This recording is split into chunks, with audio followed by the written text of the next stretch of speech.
ಗೋಪಿನಾಥರ ಸಂಸಾರದಲ್ಲಿ ಸಿಹಿ ಕಹಿ ಸಂಕಲನದಿಂದ ಒಂದು ಲೇಖನ. ಇಂಗು ತಿಂದ ಮಂಗ. ಮದುವೆಯಾಗಿ 30 ವರ್ಷಗಳ ಮೇಲೆ ಹೆಂಡತಿ ತವರು ಮನೆಗೆ ಹೋಗುತ್ತಿದ್ದಾಳೆ. ಸೊಸೆ ತವರು ಮನೆಗೆ ಹೋಗುತ್ತಾಳೆಂದು ತಿಳಿದು ತನಗೂ ಸ್ವಾತಂತ್ರ್ಯ ಬೇಕು ಎಂದು ನನ್ನೊಂದಿಗೆ ವಾದಿಸಿ ಹೋಗಿದ್ದಾಳೆ. ಈಗ ಮನೆಯಲ್ಲಿ ನಾನು, ನನ್ನ ಮಗ ಇಬ್ಬರೇ ಸುಖಿ ಜೀವಿಗಳು. ಮಗ ಮದುವೆಯಾಗಿ ಕೆಲವು ತಿಂಗಳು ಮಾತ್ರ ಕಳೆದಿದೆ. ಅವನಿಗೆ ಹೆಂಡತಿ ತವರಿಗೆ ಹೋಗುವುದು ಇಷ್ಟವಿಲ್ಲ. ಮುಖ ಬಾಡಿತ್ತು. ಅಪ್ಪ ಅಮ್ಮ ತಾಯಿ ಮನೆಗೆ ಹೊರಟೇ ಬಿಟ್ಟರು. ಆದರೂ ನೀವು ಮಾತ್ರ ಸ್ವಲ್ಪವೂ ಬೇಸರ ಮಾಡಿಕೊಳ್ಳುತ್ತಿಲ್ಲ, ಏಕೆ? ಮಗನೇ, ಇದೇ ಮೊದಲ ಸಲ ನನಗೂ ಸಿಕ್ಕಿರುವ ಸ್ವಾತಂತ್ರ್ಯ. ಈ ಒಳ್ಳೆಯ ದಿನಕ್ಕೆ ನಾನು 30 ವರ್ಷಗಳು ಕಾಯಬೇಕಾಯಿತು ನೋಡು. ಹೆಂಡತಿ ಮನೆಯಲ್ಲಿ ಇಲ್ಲದಿದ್ದರೆ ಬೇಜಾರಾಗಲ್ವಾ? ಏನಪ್ಪ ನೀವು? ಮಗನೇ ಚಂದ್ರಶೇಖರ, ನೀನು ಮದುವೆಯಾಗಿ ಎಷ್ಟು ದಿನ ಆಯಿತು? ಅದೇ ಅಪ್ಪ, ಅವಳಿಗೆ ಅರ್ಥವೇ ಆಗಲ್ಲ. ಇಷ್ಟು ಬೇಗ ತಾಯಿ ಮನೆಗೆ ಹೋಗುತ್ತೀಯಾ? ನಿನಗೆ ಬಿಟ್ಟು ಹೋಗೋಕ್ಕೆ ಹೇಗೆ ಮನಸ್ಸು ಬರುತ್ತೆ ಅಂತ ಕೇಳಿದ್ದೆ. ಅವಳೇನಂದ್ಲು? ಈ ಮಾತು 10 ವರ್ಷವಾದ ಮೇಲೆ ಹೇಳುತ್ತೀರಾ ಅಂತ ಮರು ಪ್ರಶ್ನೆ ಮಾಡಿದಳು. ಯಾಕೆ ಅಂತ ಗೊತ್ತಾಗಲಿಲ್ಲ. ಆಹಾ ಆಹಾ ಮಗನೇ ಚಂದ್ರಶೇಖರ, ಅವಳು ಎಷ್ಟು ಚುರುಕಿನ ಹುಡುಗಿನೋ ಅಂತ ನಕ್ಕೆ. ಅಪ್ಪ, ನನಗೆ ವ್ಯಥೆಯಾಗಿದ್ದರೆ ನೀವು ಖುಷಿ ಪಡ್ತಿದ್ದೀರಾ? ಹೋಗಲಿ ಬಿಡು. ಆಗಾಗ್ಗೆ ಹೆಂಡತಿ ಹೀಗೆ ತವರು ಮನೆಗೆ ಹೋದರೆ ನಾವು ಗಂಡಸು ಅಂತ ಅರ್ಥವಾಗೋದು. ನಿಮ್ಮ ಮಾತೇ ಅರ್ಥವಾಗಲ್ಲ. ಹೆಂಡತಿ ತವರಿಗೆ ಹೋಗೋದಕ್ಕೂ ನಾವು ಗಂಡಸಾಗೋದಕ್ಕೂ ಏನು ಸಂಬಂಧ ಇದೆ?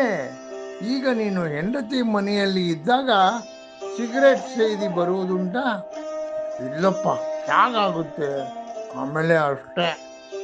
ಅಂದರೆ ನಿಂಗೆ ಭಯ ಅಲ್ವಾ? ಹೆಂಡತಿ ಅಲ್ವಾ ಅವಳು?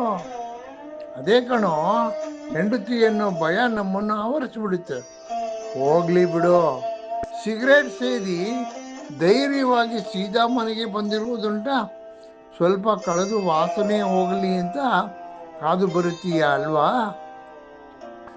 ಹೋಗಪ್ಪ, ನೀನು ಇದ್ದಿದ್ದು ಇದ್ದಾಗೆ ಹೇಳ್ಬಿಡ್ತೀಯ. ಹೇಗಪ್ಪ ಗೊತ್ತಾಗುತ್ತೆ ನಿಂಗೆ ಇದೆಲ್ಲ? ಅನುಭವ ಮಗನೇ. ಅಪ್ಪ, ನೀನು ನನ್ನ ಹಾಗೆ ಕದ್ದು ಮುಚ್ಚಿ ಮಾಡುತ್ತಿದ್ದೆ ಅನ್ನೋ. ಅದಕ್ಕೆ ಮಗನೇ, ನಮ್ಮ ಆಸೆಗಳನ್ನು ನೆರವೇರಿಸಿಕೊಳ್ಳಕ್ಕೆ ಹೆಂಡತಿಯನ್ನು ಆಗಾಗ್ಗೆ ತವರಿಗೆ ಕಳಿಸಬೇಕು. ಅವಳಿದ್ದಾಗ ನೈಟ್ ಶೋ ಸಿನಿಮಾಗೆ ಹೋಗೋಕ್ಕಾಗುತ್ತಾ? ಫಸ್ಟ್ ಶೋಗೆ ಹೋದ್ರಾಯ್ತು, ನೈಟ್ ಶೋಗೆ ಯಾಕೆ ಹೋಗಬೇಕು? ಮಗನೇ, ಎಷ್ಟು ಅಮಾಯಕನೋ ನೀನು. ಹೀಗಿದ್ದರೆ ಪ್ರಪಂಚ ನೋಡೋದು ಬೇಡವಾ? ನಿನ್ನ ಹೆಂಡತಿ ನಿನ್ನ ಹರಾಜು ಹಾಕಿ ಬಿಡ್ತಾಳೆ ಅಷ್ಟೆ. ಇದೇ ಒಳ್ಳೆಯ ಸಮಯ. ನೀನು ನನ್ನ ಹಾಗಾಗಬೇಕು. ಹೇಗೂ ಇಬ್ಬರ ಹೆಂಡತಿಯರು ಮನೆಯಲ್ಲಿ ಇಲ್ಲ. ಕದ್ದು ಮುಚ್ಚು ಮಾಡುತ್ತಿದ್ದೆ. ಈಗ ಧೈರ್ಯವಾಗಿ ಅನುಭವಿಸೋಣ. ನಿನಗೆ ತರಬೇತಿ ಕೊಡ್ತೀನಿ, ಆಗಬಹುದಾ? ತಂದೆಯೇ ಗುರುವಾಗುವುದು ಎಷ್ಟು ಒಳ್ಳೆಯ ಭಾಗ್ಯ. ಆಗಲಿ ಅಪ್ಪ, ಯಾರಿಗುಂಟು? ಆಹಾ ಮಗನೇ, ಹಾಗಾದರೆ ಈ ದಿನ ರಾತ್ರಿ ನಾವು ಸಿನಿಮಾಗೆ ಹೋಗೋದಾ? ಏನಂತೀಯ?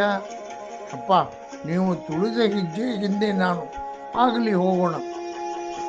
ರಾತ್ರಿ ಶೋಗೆ ತಂದೆ ಮಗ ಇಬ್ಬರು ಕಾರಿನಲ್ಲಿ ಮಾಲ್ಗೆ ಹೋದೆವು. ಮಾಲ್ ಮಾನವ ಚಂದ್ರಲೋಕದ ಹಾಗೆ. ಟಿಕೆಟ್ ಬ್ಲಾಕಿನಲ್ಲಿ ಕೊಂಡದ್ದಾಯಿತು. ಬ್ಲಾಕಿನಲ್ಲಿ ಟಿಕೆಟ್ ಸಿಗುತ್ತೆ ಎಂದು ನನಗೆ ಗೊತ್ತೇ ಇರಲಿಲ್ಲ.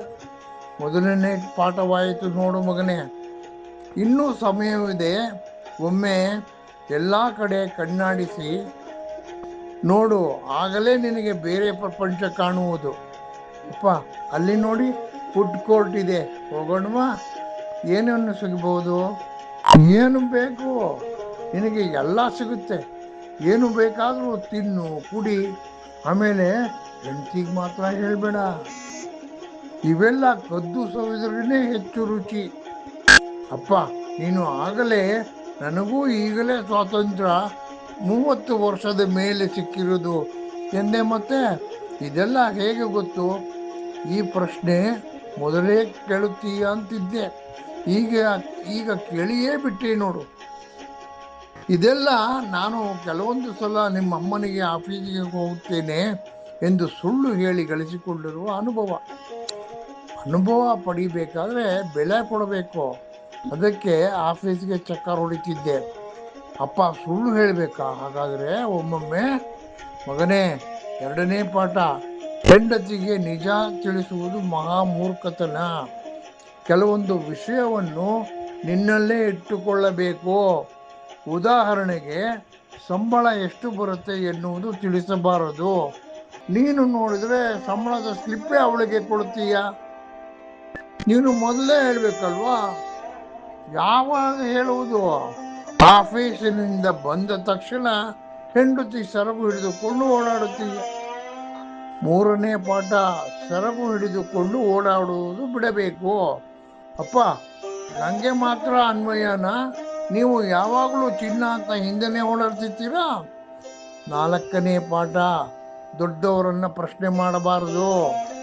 ಆಗ್ಲಿ ಅಪ್ಪ, ನಮ್ಮ ಮಾವನೂ ಇದೇ ಹೇಳಿದ್ರು. ಹಾಗಾದ್ರೆ ಬೀಗರು ಅಮ್ಮ ಅವರ ಗಂಡ ಅನ್ನೋ?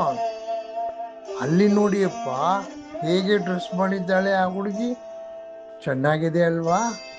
ರಾತ್ರಿ ಕದ್ದು ಬಂದರೆ ಲಾಭವಿದೆ ಎನ್ನುವುದು ಗೊತ್ತಾಗುತ್ತಿದೆ.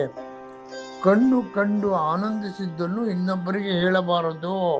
5ನೇ ಪಾಠ, ಯಾಕಪ್ಪ ಹೇಳಬಾರ್ದು? ಕೇಳಿಸಿಕೊಂಡವರು ಅಸೂಯೆ ಪಡುತ್ತಾರೆ, ಆದ್ದರಿಂದ ಹೇಳಬಾರದು. ಕೇಳಲಿವೆ ಗ್ರೇಪ್ಸ್ ಆರ್ ಸವರ್ ಎನ್ನುವ ಮಾತು? ಅಪ್ಪ, ಹೋಗಲಿ, ಒಂದು ಪೆಗ್ ರಮ್ ಕುಡಿಯೋಣವಾ? ಇದೆಲ್ಲ ನಿನಗೆ ಹೇಗೆ ಗೊತ್ತು ಕಳ್ಳ? ಅಪ್ಪ, ನನಗೆ 2 ಗುರುಗಳು. ಒಬ್ಬರು ನೀವು, ಇನ್ನೊಬ್ಬರು ಮಾವ. ಅವರು ನೀವು ತಿಳಿಸಿದ ವಿಷಯ ಬಿಟ್ಟು ಬೇರೆ ಕೆಲವು ಪಾಠ ಹೇಳಿಕೊಟ್ಟಿದ್ದಾರೆ. 3 ಎಲೆಯ ಆಟ ಮತ್ತು ಹಲವಾರು ಎಲೆಗಳ ಆಟ, ಕೆಲವೊಂದು ಪಾನೀಯಗಳ ರುಚಿಯನ್ನೂ ತಿಳಿಸಿಕೊಟ್ಟಿದ್ದಾರೆ. ಸರಿಯಪ್ಪ, ನೀನು ಗುರುವನ್ನು ಮಿಂಚಿದ ಶಿಷ್ಯ. ನಡಿ, ಹೋಗೋಣ ಸಿನಿಮಾಕ್ಕೆ. ನೋಡಿಯಪ್ಪ, ನೀವು ಸರಿಯಾಗಿ ಕೂತಿ ಸಿನಿಮಾ ನೋಡಿ, ಮೈಕೈ ತಗಲಿಸಬೇಡಿ. ಪಕ್ಕದಲ್ಲಿನ ಹೆಂಗಸು ಕೋಪಗೊಂಡು ಹೇಳಿದರು. ನಾನೇನು ಬೇಕಂತಲೇ ತಗುಲಿಸಿದ್ದ? ಮಾತಾಡ್ತೀರಲ್ಲ, ಮರ್ಯಾದೆ ಇರಲಿ ಎಂದು ನೋಡಿದೆ ಆ ಹೆಂಗಸನ್ನ. ಆಶ್ಚರ್ಯವಾಯಿತು. ಯಾರು ಗೊತ್ತೇ? ಆ ಹೆಂಗಸು ನನ್ನ ಹೆಂಡತಿ ಮತ್ತು ಸೊಸೆ. ಇಬ್ಬರು ಮಾತಾಡಿಕೊಂಡು ನೈಟ್ ಶೋಗೆ ಕದ್ದು ಬಂದಿದ್ದಾರೆ. ನಾನು ನನ್ನ ಮಗ ಅವರನ್ನು ನೋಡುವ ಪ್ರೇಕ್ಷಕರಾಗಿ ಇಂಗು ತಿಂದ ಮಂಗನಂತಾದೆವು. ಧನ್ಯವಾದಗಳು.